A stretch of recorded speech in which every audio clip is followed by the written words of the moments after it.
guys, welcome back to another video on my channel. But today we are going to be doing episode number 2 of F1 Now News. Was it New News or Now News? I never remember, but for today it is F1 Now News.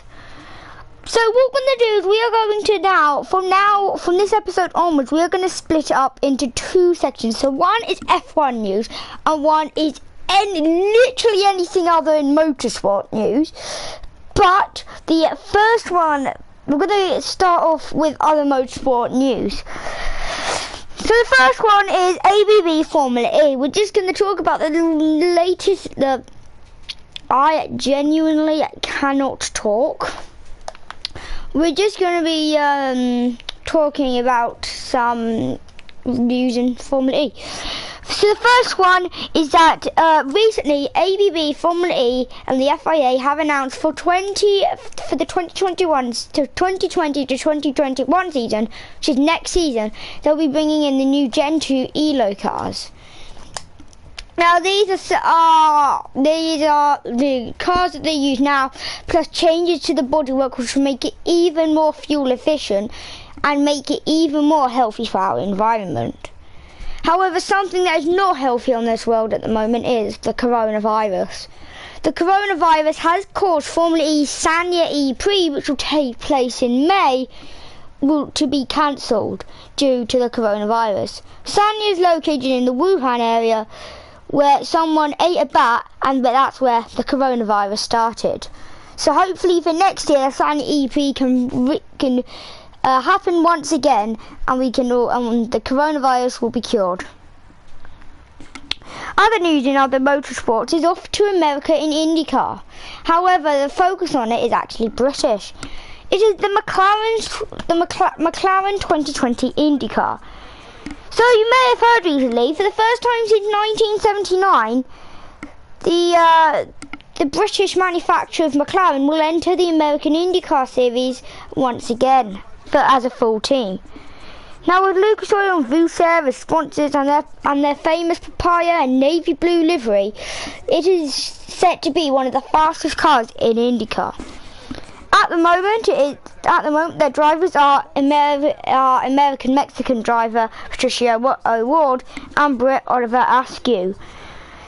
Now this is still to be confirmed. However, many people, I wouldn't call you stupid if you would say that Fernando Alonso will drive in the Indy 500, which he's always wanted to do. Now on to F1 news, and the first one's quite a sad one, and it's not really to do with F1, it's to do with the F2. Now back in August to September last year, there was a huge F2 crash at Spa, which took the life of young F2 talent Antoine Hubert, and another driver involved, Juan Correa, is still in hospital. However, the FIA recently came out on the reason for Hubert's death. At the time, it was about his injuries in hospital, but recently, taking up lots of data, it is because when Correa hit Hubert's car, it set them into an 81.8 G impact. That's a record. That's a record amount of G-force. Now this sent him into a non-survivable trauma, which then when it ended, he was so close to dying that when he got out the car and when he was forced to move and was getting moved around, it was fatal. So Antoine Hubert will never be missed. Will never be, always be missed. Never not be. I don't get what. Never. Antoine Hubert will be missed. I was trying to say will never be forgotten, but never be missed. What? Antoine Hubert will never be forgotten. R.I.P. However, another young talent is F1's newest star, Roy Nissany. He has recently signed for Williams as a test reserve driver, along with Jack Aitken and Jamie Chadwick. But Roy Nissany took the headlines as he will become the second Israeli to be related to F1.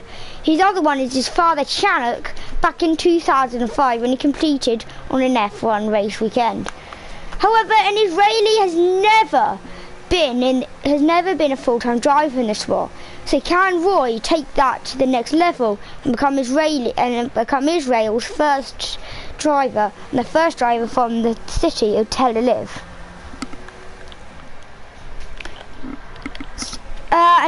And then we have got Kubica is not out.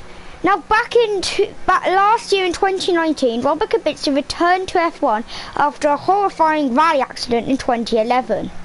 However, he wasn't himself. Back in his 2008 and BMW Sauber days, he was a lot better, a lot fitter, and a lot more aggressive. However, the pole last year wasn't himself.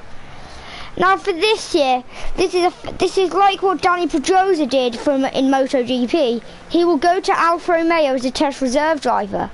So let's say, for example, Kimi Raikkonen, who I've just pushed off the circuit there, let's say Kimi Raikkonen has a cold and he can't drive. It will be Kimi Raikkonen who will replace him. Next up is the first team to announce their livery and to show off their livery. It is the newest entry to F1, Haas F1 team. Now, the Haas F1 team is an American team based in Kannapolis, Indiana, I think. I'm not sure. I know it's definitely Kannapolis. Their drivers, Roman Grosjean and Kevin Magnussen, will in 2020 be driving what I think is a sexy car. It is absolutely amazing. It's sort of like, if you guys are like me and you follow Formula E, it's kind of like a Porsche Formula E livery on an F1 car. But don't think of it like that. The front of it looks like it, but it features a white engine cover, a front engine cover with a white engine cover with black halos and wings and bodywork with red inscriptions on the car. So it is a very, very good looking car. So guys, some other news that is not going to be on here, and I will just mention, Sky Sports F1 for the first time will be showing Formula 1 testing. As MotoGP testing gets underway, Marc Marquez, reigning champion and record holder, crashes.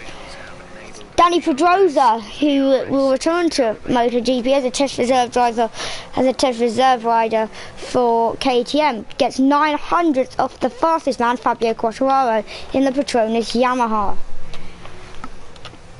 Anyway guys, that's all from me. I hope you have enjoyed, and I think I'll try and get episode 6 of my F1 2016 Championship race mode out maybe tomorrow. I've already had a lot of comments on Facebook saying what were you driving. Now guys, I haven't modded anything, okay?